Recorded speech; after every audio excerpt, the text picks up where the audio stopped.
During COVID, side hustle, like now, you know, if we talk about Gen Z, I think are very much about working in a 9-to-5 job, but not really. They're looking at a 9-to-5 job, but they also love a side hustle. They love having a side business.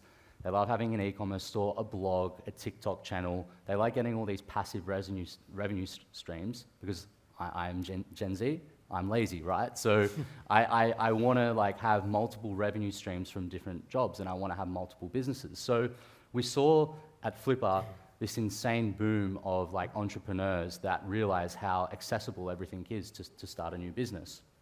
And that's where we started getting really high value SaaS businesses on the platform, and that started attracting really highly sophisticated private equity buyers, strategic corporates that started wanting to buy these businesses on our platform. So then we could no longer just have customer support. We actually had to decide, okay, do we now invest in advisory, M&A advisory?